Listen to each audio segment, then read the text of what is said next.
I happened to come over to Winchester, Kentucky today. I thought I'd do some photography and check out this old town.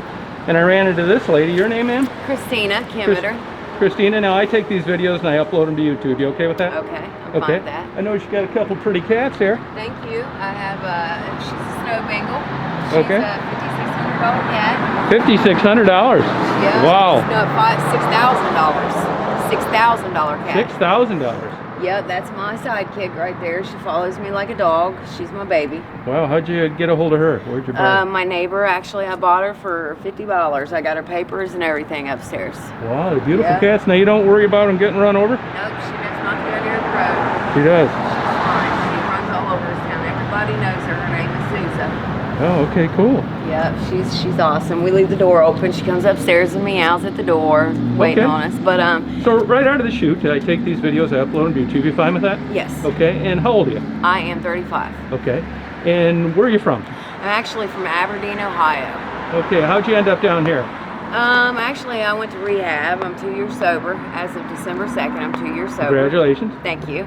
And the guy I'm seeing lived down here, so we moved down here, and it has been nothing but trouble here. The cop had stolen my phone, brought it to me 2 weeks later, tried to kiss me. I tried to do something about it. They won't even let me file a report. Wow. My ceiling fell in up here, which is Tom Goebel next door. He owns most of this town. He will not fix it.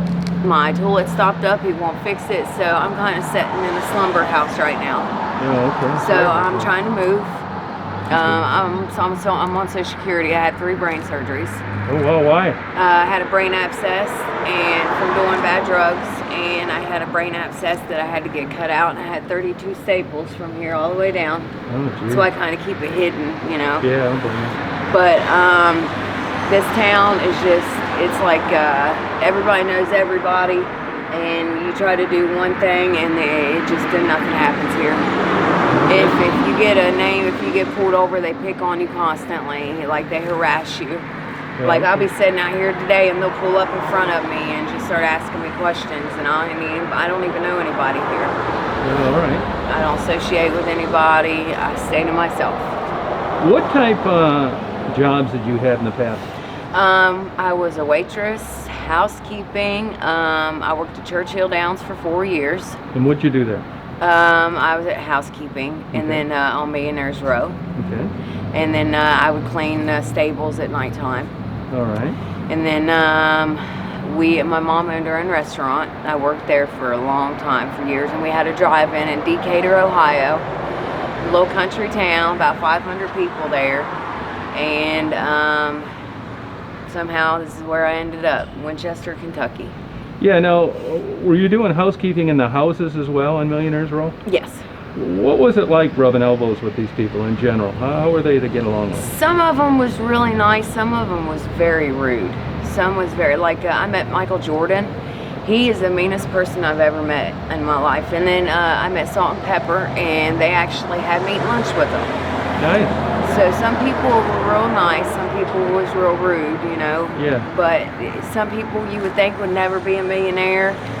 At one time, you would have thought they was like me in a house like this. You would have never known. Yeah, now, big tippers, cheap, or run the gamut?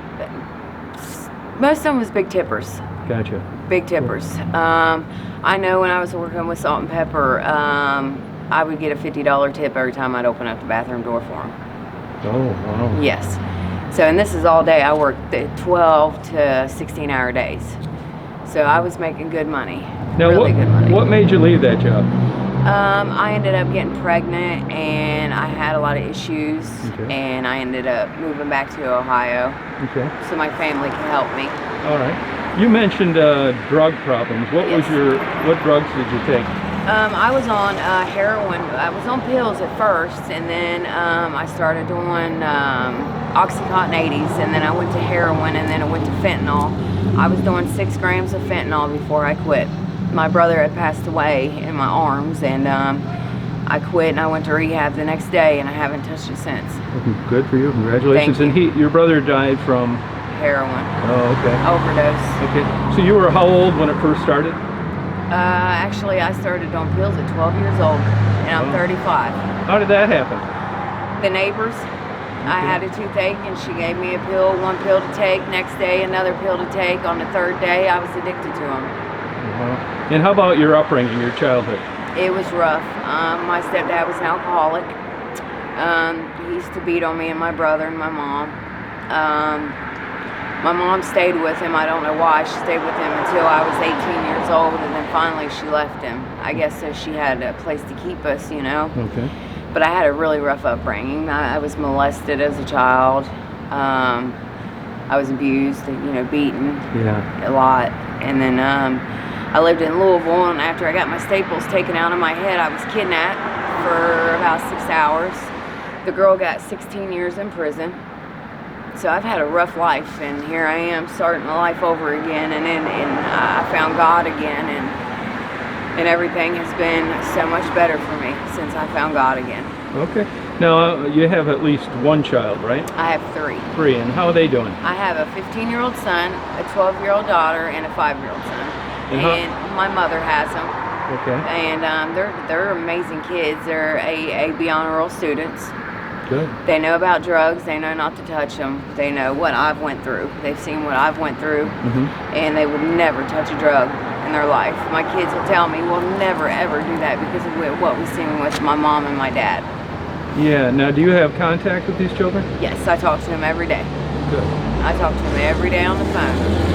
Now, during the course of these drug issues, did you rack up any kind of criminal record? Yes, I had trafficking charges for selling because I was just trying to supply my habit. So I would sell pills just so I could keep my pill habit going. So I ended up getting drug charges. I got caught with Xanaxes, which wasn't mine, and it was in this other girl's purse, and I got charged with them. And then, let's see what else. Of course, I have possession where I'd have drugs on me, you know, and this was in Louisville. I had to do some time in jail. How much time? I done 36 months. Okay. So those obviously were felony charges? Yes. Okay. Yes. And I haven't been in trouble since, until I come to this town. And what trouble exactly have you been in here? Well, I was at the dollar store, and it was a dollar candy bar, and I left it right there in the car. It was an accident. I had my Social Security checks against SSI, and it was a dollar candy bar accidentally left in there, and I got arrested for a dollar candy bar. What was that charge? Misdemeanor? Yeah, a misdemeanor. I still got to go to court for it over a dollar candy bar. And I was like, I got the dollar. It was an accident. You know, I have $300. You know, that officer took my money and my phone. Why? Because that's how Winchester police are. Okay. They're very rude. They're very hateful. And since who my boyfriend is, they don't like his last name. So apparently they don't like me because of who I'm dating. Yeah, and what connection does he have with not getting along with her? He used to be an alcoholic. He's actually 2 years sober too. That's where we met in rehab. Oh, great. Yep, and he's actually in jail right now because of a charge that he didn't do. But an 18-year-old boy beat 5 people up out here, and we tried to stop it, and he went to jail for it. Oh, okay. So he went to jail. We're waiting until December 4th and then see what happens. Hopefully he gets out. So I don't know anybody in this town. I sit right here, me and my cat. We don't go nowhere. We go to the Speedway and to the dollar store, and that's it. Don't go nowhere else. Were you ever a working girl during any of your drug days? I did. I never had sex with nobody. Okay. I've done other sexual things. Yep. But I never had sex with anybody. I was scared of that. Okay. But yes, I did do that. Okay. Is that prevalent like in places like Lexington and Louisville or not much? Yes, it is very, very bad. It is? Yeah, very bad. Oh, okay. I mean, constantly, especially in Louisville, you see girls on the streets, constant, on the corners, hollering at people. I never done that. I never jumped in and out of cars with people. I was too scared of that. Okay. Come here, Suzo, you're going to get hit. Afraid my cat's going to get hit. But the girls are constantly doing it in Lexington, too. Yeah, okay. I was in a rehab in Lexington, and they were doing it there, and they were using drugs, the people that was running it, and I left. I ended up leaving a halfway house because they were using drugs there. Yeah, okay. And then I moved here to Winchester, and I've been here for about 9 months. and I have every problem in this apartment. My door's been kicked in. I can't go out my back door. Landlord, Tom Goebel, he won't fix it. He won't fix my roof. He won't fix my toilet. He won't fix my tub. He won't do anything. So I'm kind of just waiting on my money to hit the second stimulus check so I can move. Okay. Hopefully we get it. Let me ask you this. What's your favorite childhood memory? Actually, I remember I always would get on, I had a four-wheeler, and I'd get on my four-wheeler and I'd go to my best friend's house and we'd go sit on this creek and, you know, just to get away from the abuse. Okay. And that was about the best childhood memory I had, was being with her. Oh, okay. Yeah. Your favorite movie? Huh? Your favorite movie? Yeah. Favorite movie? I would have to say,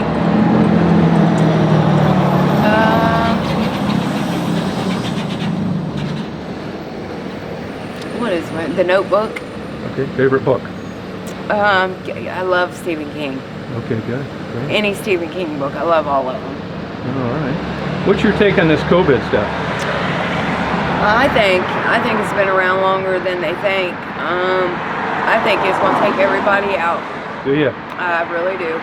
I think this is where it's starting to get cold, because it likes the cold and people get sick. I think a lot of people are going to die that way. Oh, okay. I think a lot of people it's going to take a lot of people out. It's already took a lot of people out. Okay. Now you mentioned complaints with the place where you're living. Yes. And what is that exactly? My ceiling fell in on top of me. I was staying in the living room and I heard something and I looked up, and when I looked up, the ceiling fell in on top of me and I had a bruise all the way across my neck. I called the ambulance, went down there. I got a $5,000 bill, and I called the landlord and told him. He said, "I'll give you $500 to move out." Now, is this in this place or another place? This place. Well, you want to show it to me? Yeah, my house is a mess. That's all right. So is mine. Come on, I'll show it to you.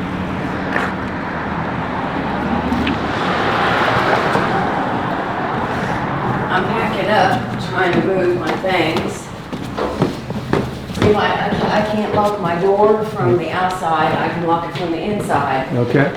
But they broke in. So look, I can't even lock my door from the outside. This is how I got to do it. I got to rig it up. Oh, okay. Look, you can walk right into my house, like. Wow. Yes. And this, look at the dirt from the pigeons. You can smell the dead pigeons up here. Look at this dirt down in here from where it's caving in. Here's my ceiling.